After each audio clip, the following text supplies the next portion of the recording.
Hi friends, இன்னைக்கு நம்ம டிஃப்ரெண்ட்டாக ஒரு எக் ரெசிபி தான் பார்க்க போகிறோம். ஃபஸ்ட்டு நான் பவுலில் எக் எடுத்துக்கிறேன்.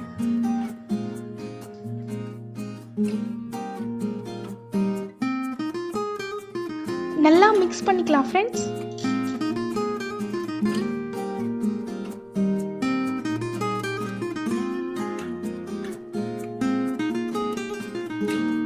இப்போ எக்ல நான் காட்டுற மசாலாலாம் சேர்த்துக்கலாம்.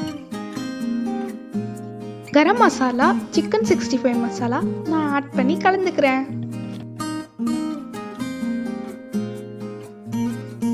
நெக்ஸ்ட் நமக்கு தேவையான இன்கிரிடியன்ஸ் பார்க்கலாம் வாங்க. மீடியம் சைஸ் ஒரு மாங்காய் ஒன்று எடுத்திருக்கேன், பச்சை மிளகாய் எடுத்திருக்கேன், ஒரு ஆனியன் எடுத்திருக்கேன். இப்போ நம்ம இதை சீவிக்கலாம் வாங்க. கேரட்டையும் நான் எடுத்திருக்கேன், நல்லா வாஷ் பண்ணி எல்லாத்தையும் க்ளீன் பண்ணி வச்சுக்கலாம்.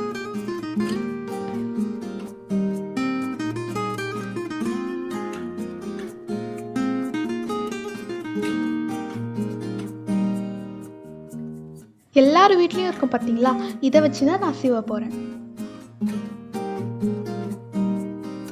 வெங்காயம் தான் இதில் பண்ண ரொம்ப கஷ்டமா இருந்துச்சு.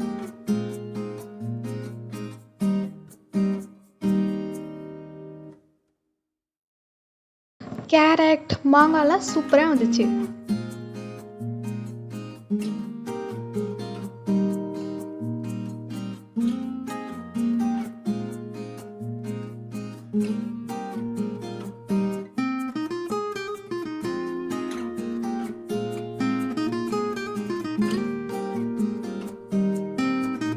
பச்சை மிளகாவை கத்தியில குட்டியா கட் பண்ணி வச்சுக்கலாம். நம்மளுடைய மெயின் இன்கிரியன்ட்டே பிரெட்டு தாங்க. இதுதான் நான் ஃபர்ஸ்ட் டைம் ட்ரை பண்ணுறதுனால ஒரே ஒரு பிரெட்டில் தான் பண்ணியிருந்தேன்.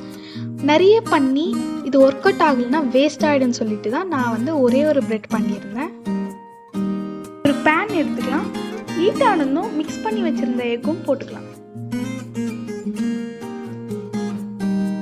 ஆயில் விட்டுக்கலாம், சிம்லேயே வச்சுக்கோங்க. பண்ணி வச்சிருக்க வெஜிடபிள்ஸை ஆட் பண்ணிக்கலாம்.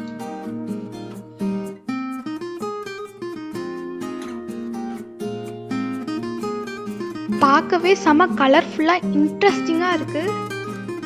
இந்த ஸ்டேஜ்லேயே நான் கண்டுபிடிச்சிட்டேன், இது சக்ஸஸ்ஃபுல் ஃபுட். இப்போ நம்ம நாளாக கட் பண்ணி வச்சிருந்த பிரெட்டை இந்த எக்ல வச்சுக்கலாம். நான் பிரெட்ல தான் ரொம்ப கஞ்சித்தனம் பண்ணிட்டேன். பெரிய சைஸ் பிரெட் வச்சிருக்கலாம் போல. நீங்கள் ட்ரை பண்ணும்போது கண்டிப்பாக பெரிய பெரிய சைஸ் பிரெட்டாக வைங்க. மீதம் இருக்கும் வெஜிடபிள்ஸ் எடுத்து நான் தூவி விட்டுட்டு டொமேட்டோ சாஸ் போட்டுக்கிறேன். பார்க்கறதுக்கே செம்மையா இருக்கு. குழந்தைங்களுக்கெல்லாம் பண்ணி கொடுத்தீங்கன்னா விரும்பி விரும்பி சாப்பிடுவாங்க.